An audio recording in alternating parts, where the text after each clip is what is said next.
The Ethiopian highlands rise high into the skies over the equator.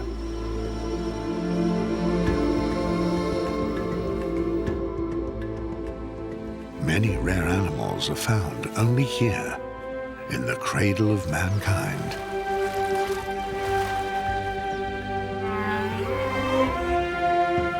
These rough highlands in the east of Africa are also home to wolves. The animals withdrew here thousands of years ago. This is the story of a young she-wolf and her pack. They are highland wolves and only roam here on the roof of Africa.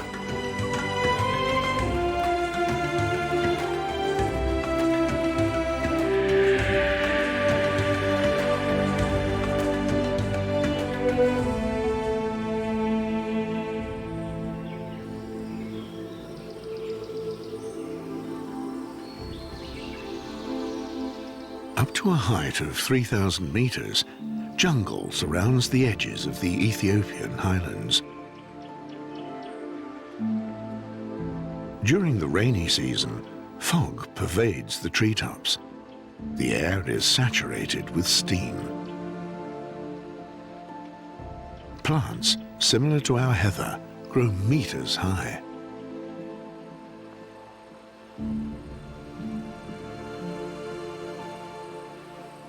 This is a forest that withholds its secrets. Much of the woodland is untouched. New species are discovered here at the edge of the highlands every year.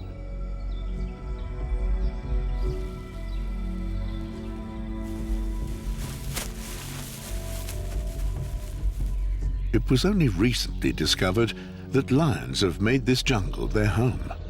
How they live here is still a mystery.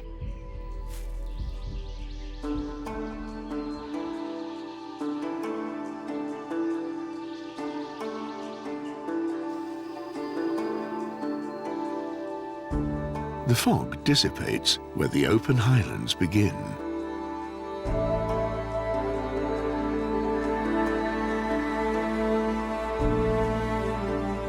An icy plateau extends at a height of 4,000 meters. The Ethiopian highlands are one of the few places on Earth where frost can be found so close to the equator.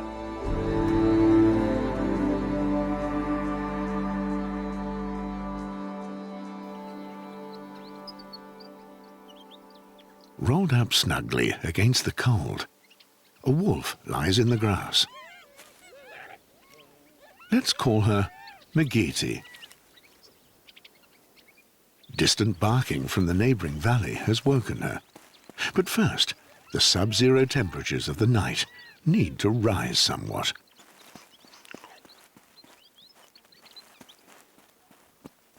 She has been wandering the plateau by herself for weeks. The barking beckons her. Megiti has lost her pack and is looking for a new one. She needs to be careful. Roaming around another pack's territory can be dangerous.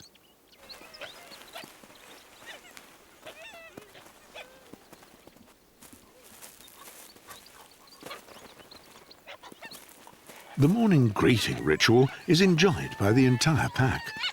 Just like their European cousins, Ethiopian wolves live in groups of up to 20 animals. They are obviously happy to see one another after such a bitter cold night. On calm days like these, the warming sun is especially enjoyable.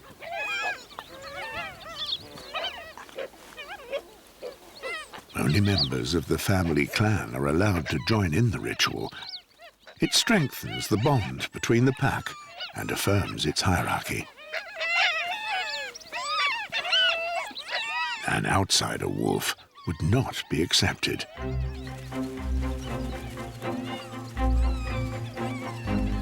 Finally, the pack sets off to patrol its territory.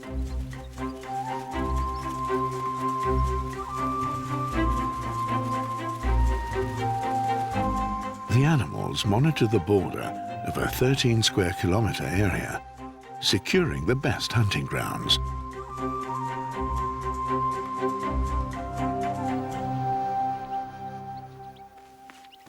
The alpha female of the pack stays behind, as do her 3-week-old pups.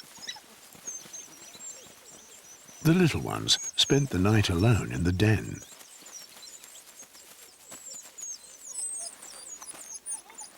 Their only food source is still their mother's milk. Until the others are back from the hunt, the mother won't leave their side.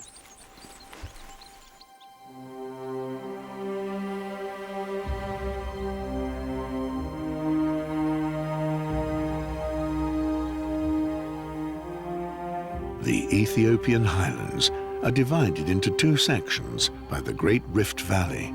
Pressure in the Earth's crust pushes the land 2 centimeters further apart every year.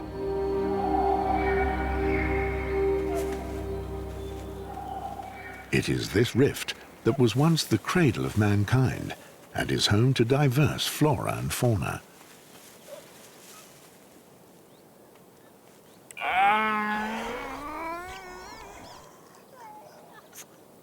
Their thick fur protects the geladas during the cold highland nights. The rare primates sleep in crevices in the rock face, where they are protected from leopards and other predators. Monkey by monkey, the group slowly follows the alpha male to a spot in the sun. Still shivering from the cold of the night, waking up isn't so easy.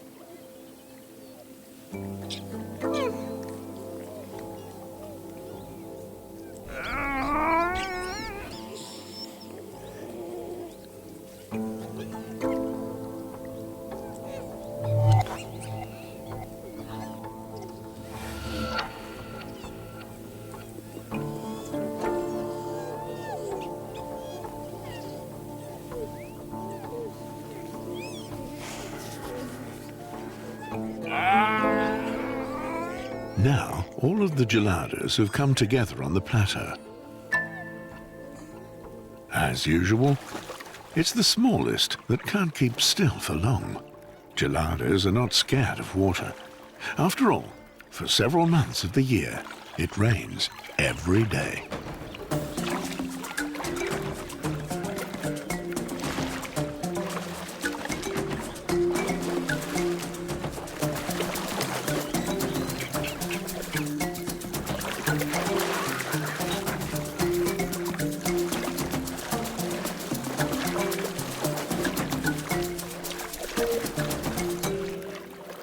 After the morning's ablutions, it's time for grooming. But fur care is only the secondary function of this ritual. As with the wolves' morning greeting, the body contact strengthens social cohesion. So everyone within touching distance receives a free delousing.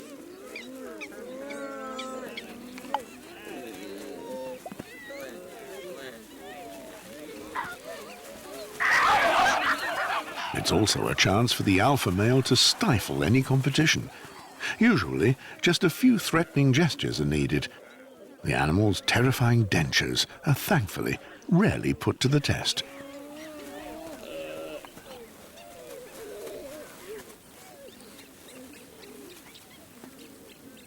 Geladas are the descendants of an entire primate genus that used to exist all over Africa and Asia. Nowadays, they are found only in the mountains of Ethiopia. The diversity of the natural habitats has led to the origination of diverse species. Even today, the elemental forces of the Earth's crust are still shaping the roof of Africa.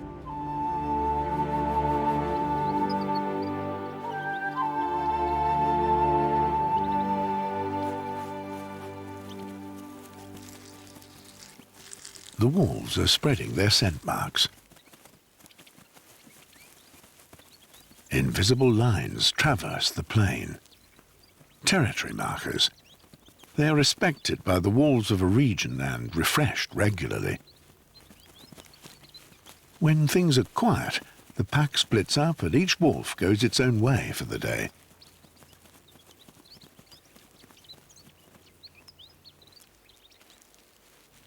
Megeti is wandering along one of the invisible borderlines. She has been wandering close to the area of a new pack for days. The scent traces, picked up by her sensitive nose, relay information about them to her. There is nothing edible left here. But rolling around in the carcass gives the young wolf a sense of well-being, as with all canine species. Megeti is unaware of what is happening on the other side of the hill.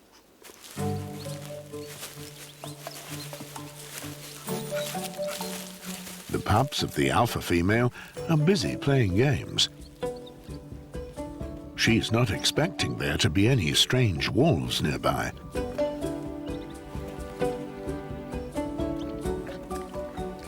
The hill over the den is a favorite play area for the young ones.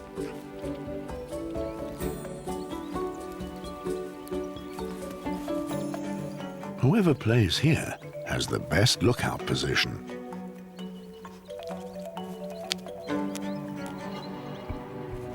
But something's not right. They spotted Megeti and react instantly.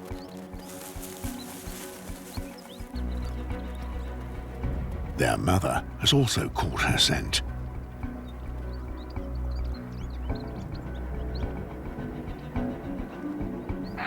Her warning cries to her young are unmistakable. Get in the den.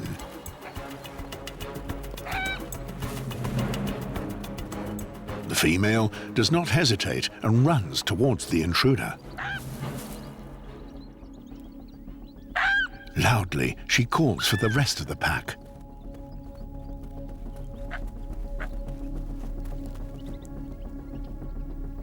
She keeps her distance to Megeti and continues the warning cries to her pups to stay in the den. All Megeti wants is contact with the wolves.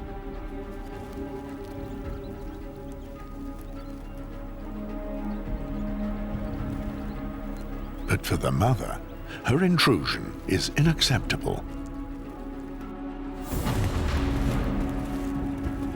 And she forces the young she-wolf back over the unseen territorial line.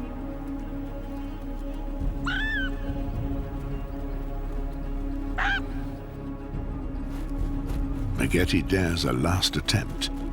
Surviving without the protection of a pack is a daunting task in the highlands.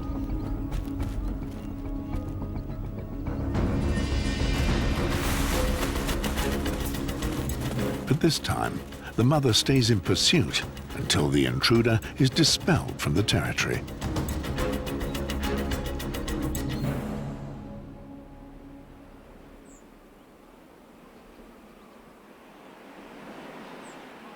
The canyons of the highlands are like funnels. When the sun warms the air all day, strong currents form.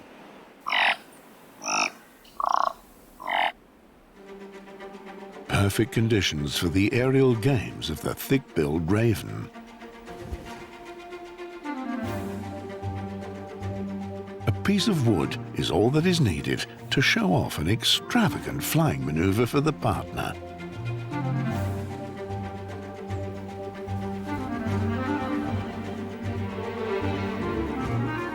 Thick-billed ravens are the world's largest songbirds. Elegantly, they demonstrate their reign over the airspace of the roof of Africa.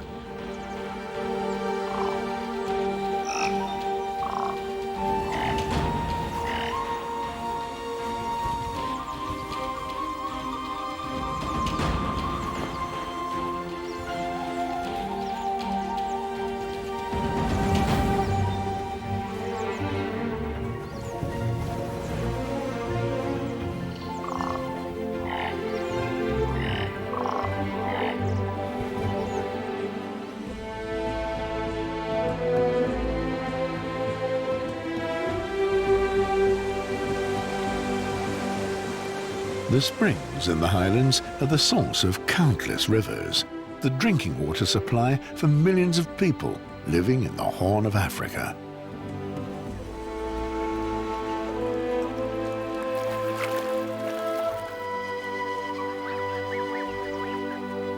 Megeti has ended up in this water world at the edge of the wolves' territory. Ethiopian wolves tend to avoid swamplands and do not usually hunt here. But Megeti has no choice. All the other territories in the region are taken. These blue-winged geese have young goslings, which are worth a hunting attempt.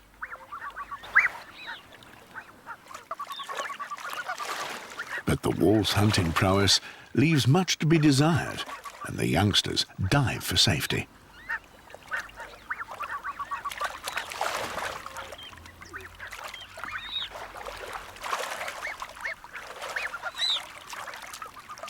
Megeti doesn't dare go into the deeper water, so she woefully continues on an empty stomach. Perhaps she'll have better luck on the other side of the swamp.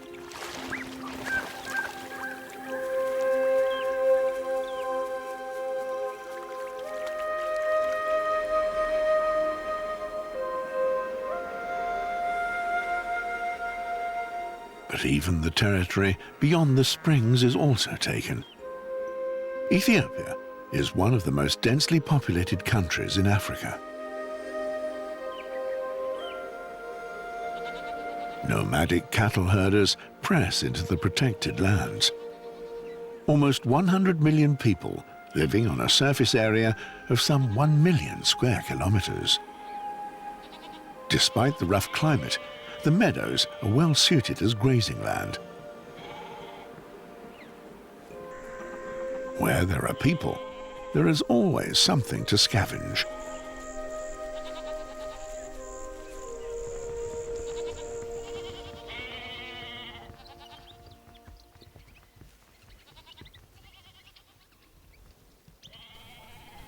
Surrounded by cattle, the starving wolf closes in on her prey. Ethiopian wolves are nutrition experts. They almost only hunt rodents. The cattle don't even raise their heads. The young wolf stays near the harmless herbivores to get even closer to her prey. Once she has a victim in her sights, she uses her fine hearing to track it.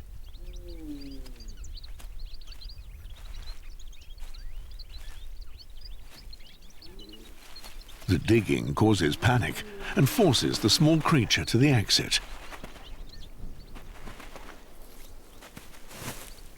Where she is waiting with open arms.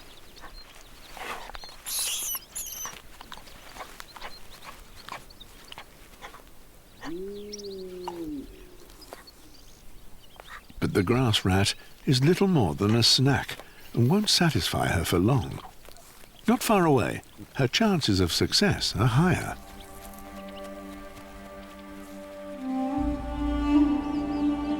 The neighborhood opens up to a wide dip. The deep grooves in the ground are caused by an extraordinary creature.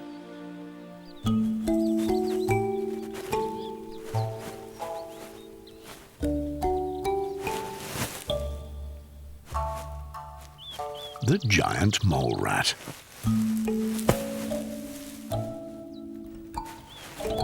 A popular choice, as the rodents weigh more than a kilogram.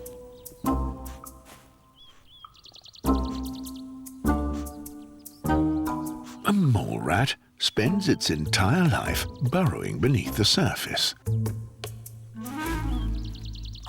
Barely gone, and already digging away at the back door. With the grace of an excavator, they shovel their way through the earth.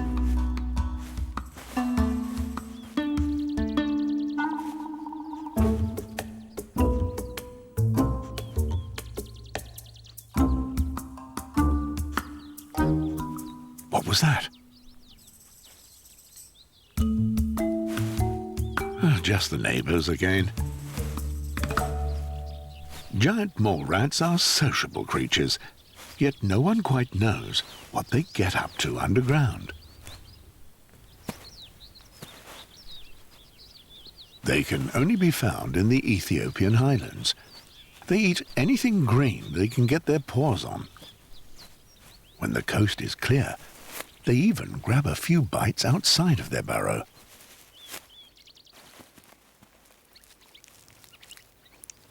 The large rodents have a surprising ally.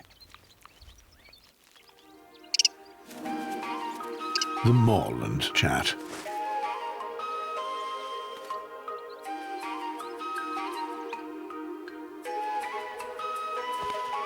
Where there's a rat, there's usually one of these small birds.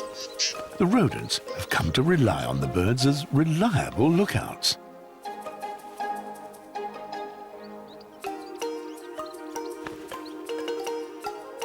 With one on the lookout, one can dig around at will.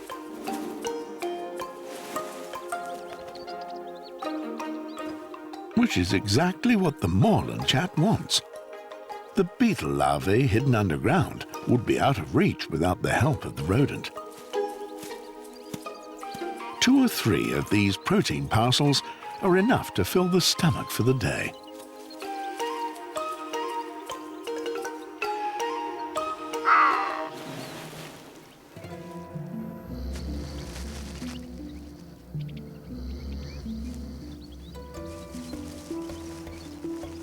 The restless excavations of the mole rat attracts more visitors. These too only exist in the Ethiopian highlands.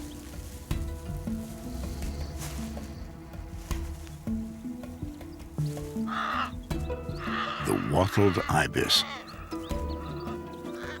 Wherever the giant rodents are doing their groundwork, they arrive in flocks to pick at the larvae and worms in the loosened soil.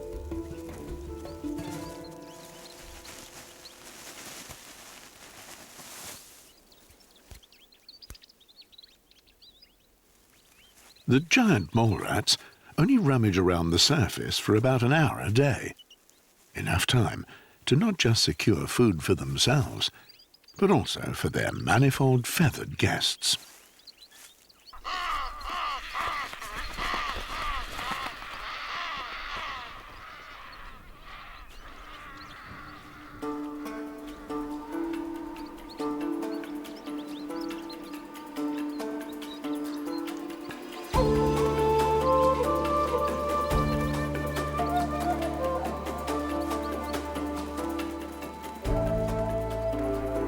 The pack regularly returns to the pup's den on the hill. It is a fine vantage point for surveying the plain. Megeti doesn't realize that she has been seen.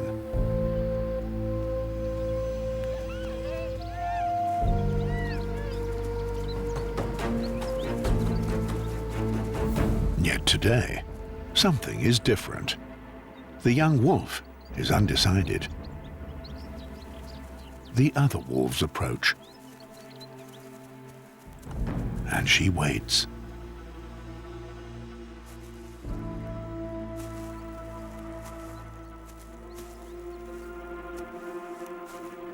Eye to eye, they stand and face one another. But the pack's leader doesn't attack. Megeti decides to make the first move.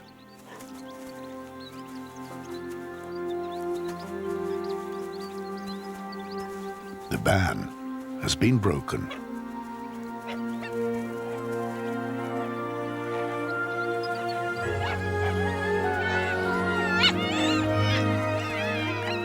The others welcome the young wolf without restraint. Megeti's patience has paid off. The pack takes her in.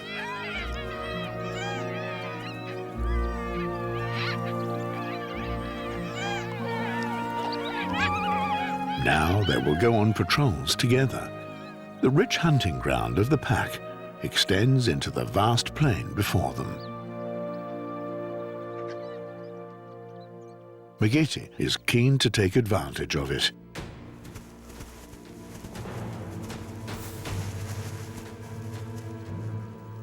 Too keen. The giant mole rat is alert. Next door, another has gnawed everything bare and is working its way towards new green areas. This could be easy prey.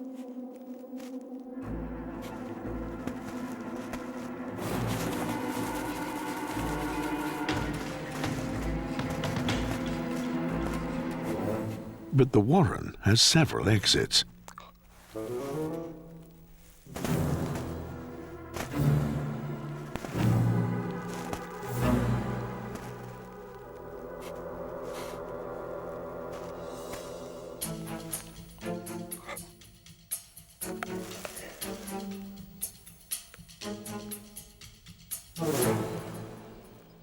Hunting mole rats requires a tactical approach. The first attempt must be successful. There are no second chances.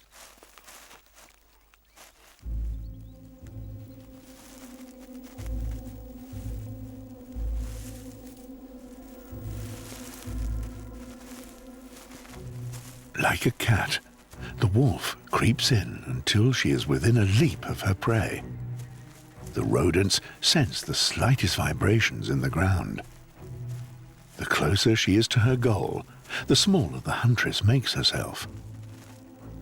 She does not let the clueless rat out of her sights for a second.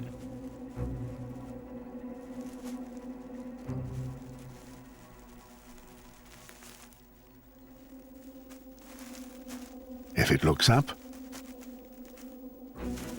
that means freeze. Giant mole rats are short-sighted. In the distance, they can only register shadows and movement.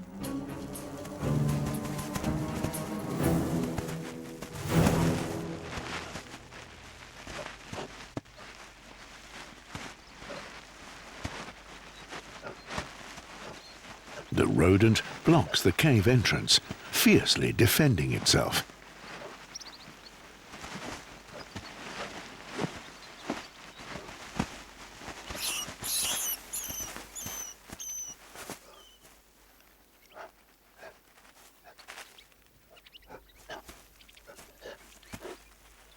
But Megete's persistence pays off. She just needs a couple more catches like this a day to ensure a balanced diet. The giant mole rat plays a key role in the ecosystem of the Ethiopian highlands.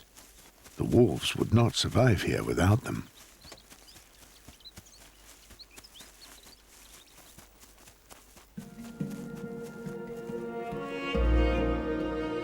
Africa, just beneath the sky. Only rarely do the clouds manage to envelop the highlands like this.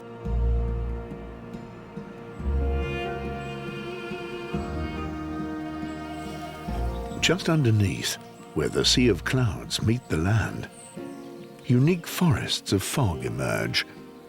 Just a stone's throw from the plateau, yet an entirely different world. Little is known about barley monkeys. They only live in these forests. The monkeys are bamboo experts and rarely come down from the trees.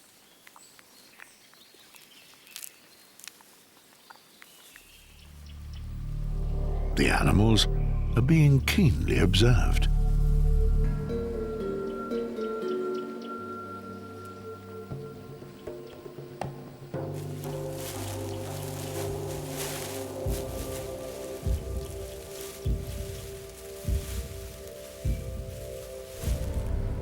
No one knows what brought the kings of the savannah to the forests.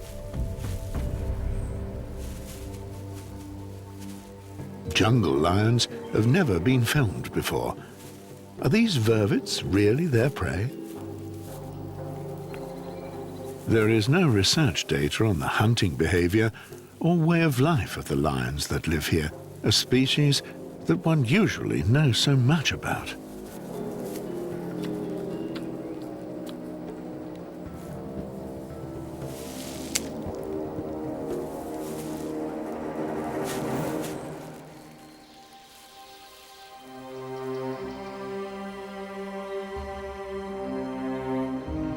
Whether it's Bali monkeys or jungle lions, year after year, these forests reveal new secrets.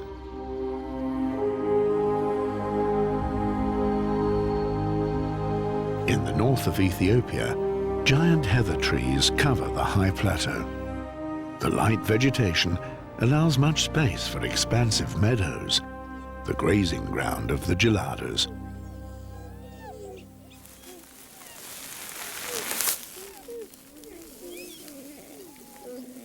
With their short, powerful fingers, they rip up the turf and pick seeds out of the ground. Geladas are the only primates in the world that exclusively feed on grass.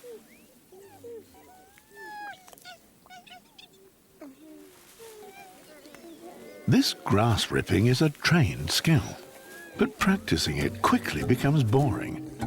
Playing around is much more fun for the young offspring.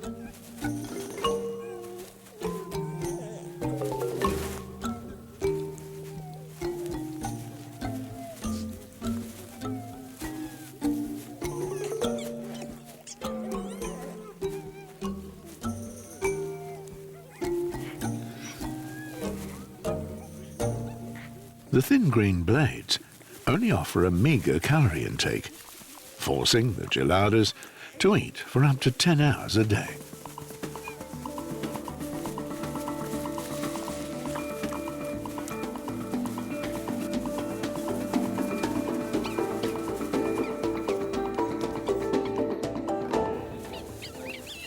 Shortly before sunset, the geladas retire to the rock face.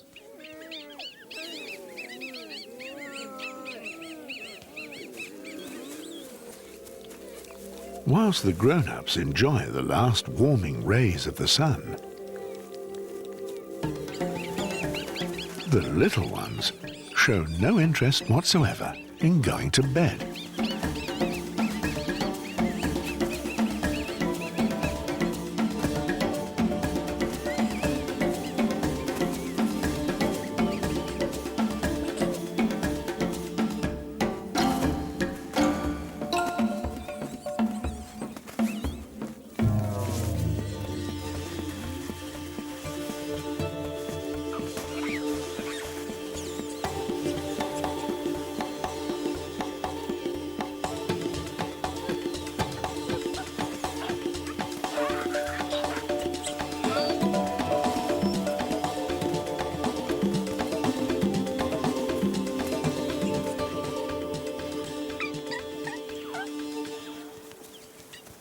Once the sun finally takes its leave, the geladas descend the rock face and look for a safe place to sleep. Cuddling close to one another is the best way to withstand the cold nights of the highlands.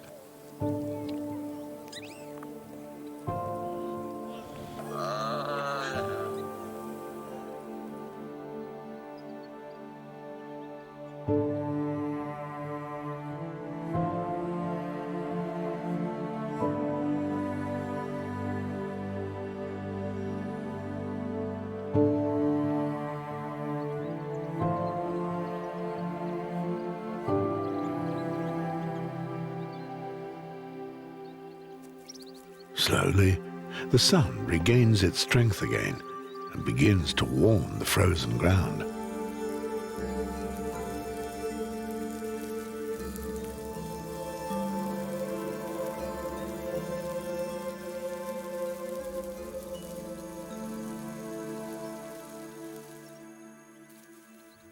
Lonely nights are a thing of the past for Megitty.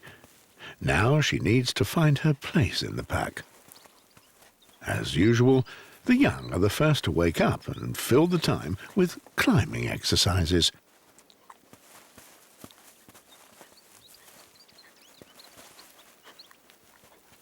But soon, hunger brings them back to their mother.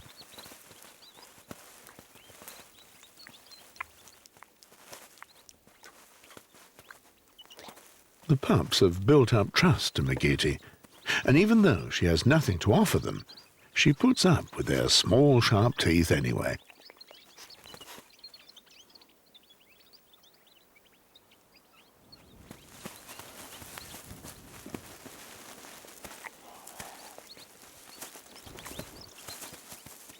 After the morning ritual, the wolves go down to the plateau. The pups stay behind. They lick the frost off the surface of the petals. As long as they are weaned, they do not need the extra water. But the cool droplets on the plants are intriguing.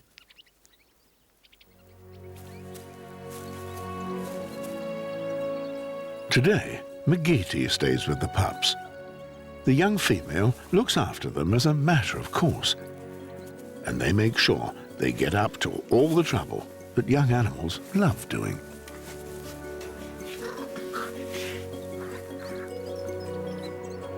It's not unusual for low-ranking females to look after the young whilst the others go off to hunt.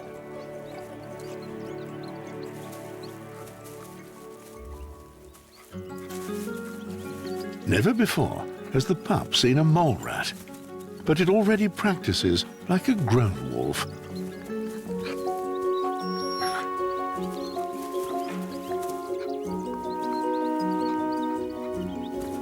And even has the most important lesson of the Highland wolves in his blood. Once you've caught something, never let go.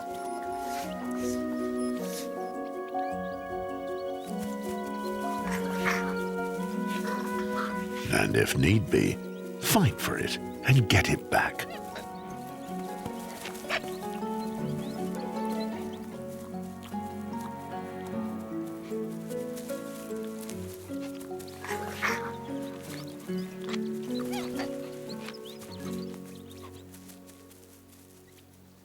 Megiti intuitively knows what to do. As if she's done nothing else her whole life, she trains with the young ones.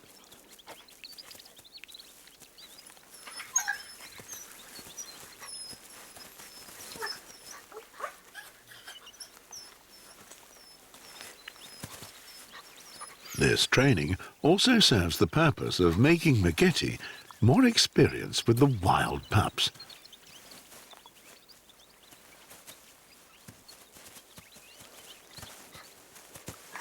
At some point, perhaps soon, she will be able to use the experience when raising her own young.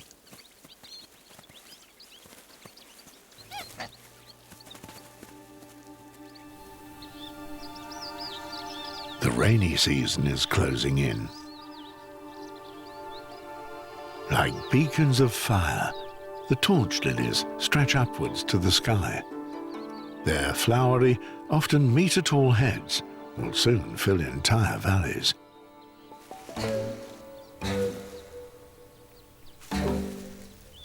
And this will not go unnoticed. For olive baboons, these are the most sought-after delicacies of the season.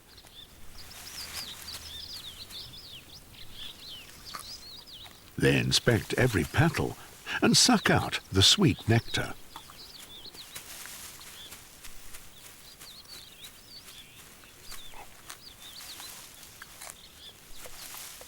Before long, the baboons sport yellow moustaches. Pollen, which is transported to the next plant.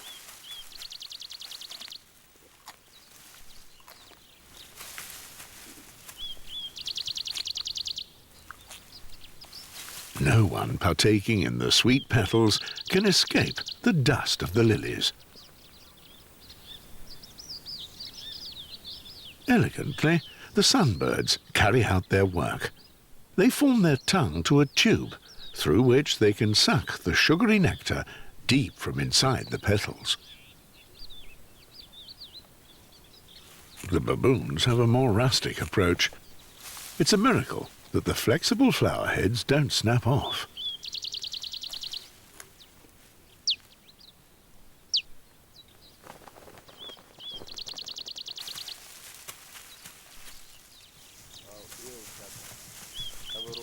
Villagers are on the way to the High Valley. These people are some of the earliest settlers in Ethiopia, and their life as cattle herders and farmers is basically the same as it was hundreds of years ago. The herd dictates the order of the day for the nomads on the lofty plain. The shepherd's dogs go with the small zebu cattle to the grazing meadows and protect them from leopards.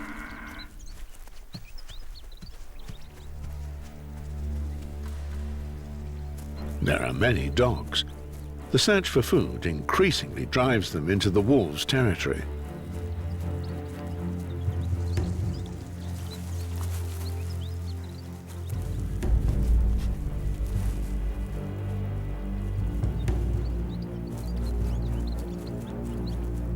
Megeti warns the alpha female. The dog traverses their area almost every day, but this close to the den, he is a threat to the pups.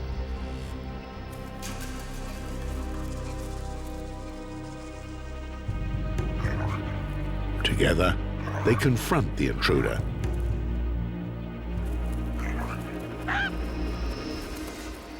It is thanks to Megeti's courage that the dog is chased off.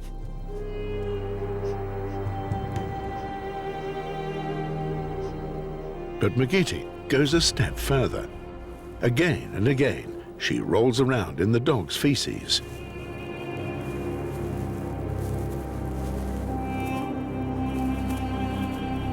A ritual that will have consequences.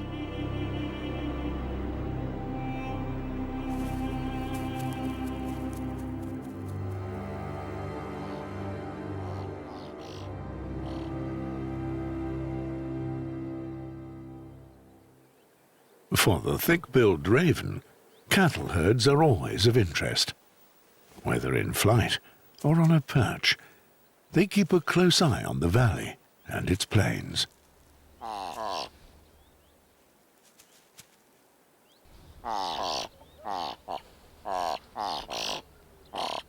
The ravens are almost as large as geese and are only found in the Horn of Africa. The birds have discovered the remains of a zebu cattle.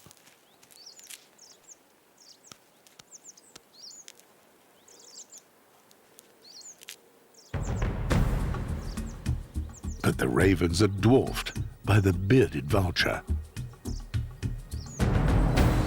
It can stay airborne for hours without a flap of its wings.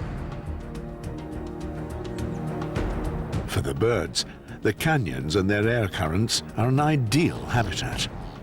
And where there are cattle, its staple diet can be found: bones.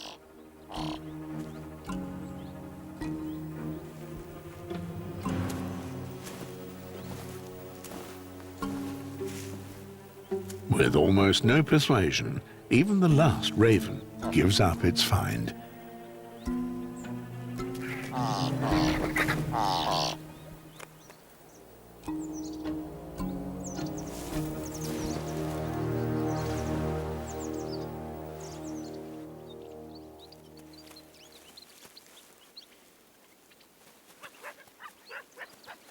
The wolf pack is in good spirits. The pups have grown into fine young wolves, but the den is too small for them now.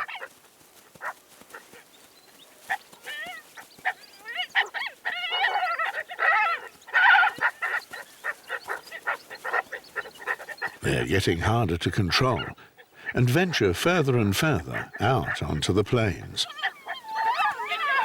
Soon they will go on the patrols with the rest of the pack.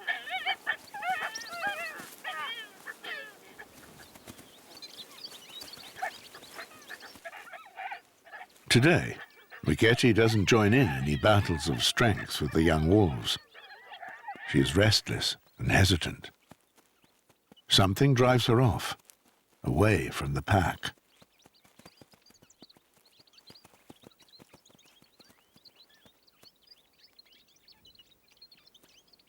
She goes hunting to the most distant levels of the lofty plain. The young mole rat is not paying attention and should be easy prey. But Megeti skids at the final moment, and the rodent disappears into its labyrinth. This has been happening for days.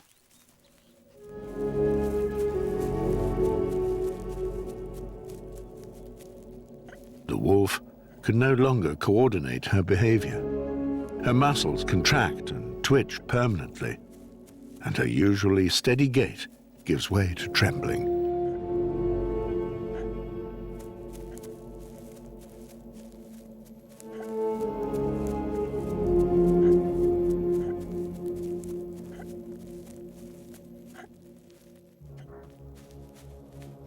A new attempt.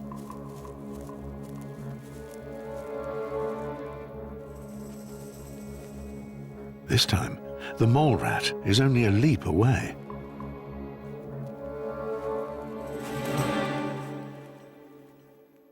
Too late again. She is no longer master of her own legs. Even walking is a struggle.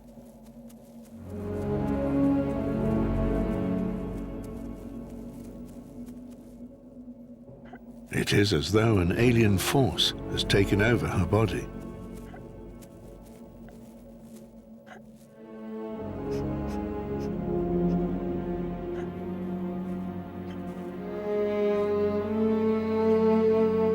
Despite being surrounded by prey, she is unable to satisfy her hunger.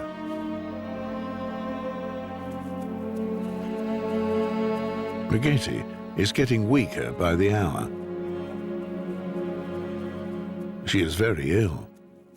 With the arrival of the humans, a treacherous disease was brought to the highlands: canine distemper.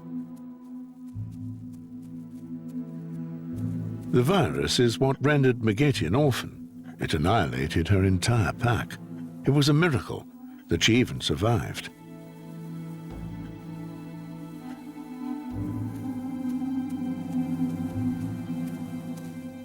But now, death rears its ugly head.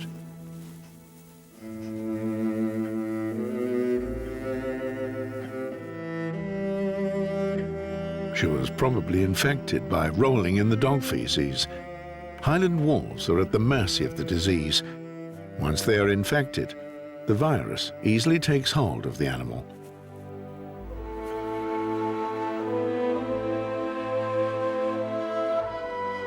With the humans, their cattle and dogs, the deadly virus has also found its way into Megete's new pack.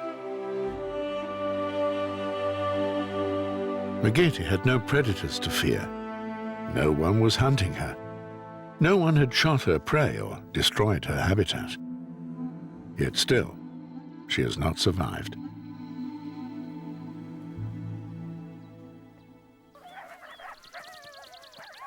The Ethiopian wolves once retreated to this land above the clouds. Now, reality has arrived here too. Less than 500 wolves are left roaming the high plains of the Horn of Africa. No one knows if they too will be infected by distemper one day.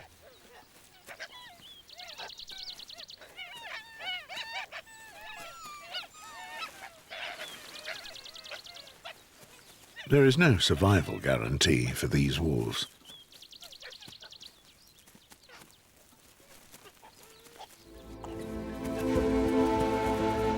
The future of the Ethiopian wolf hangs by a thread. And the wondrous world of the highlands would be a poorer place without them.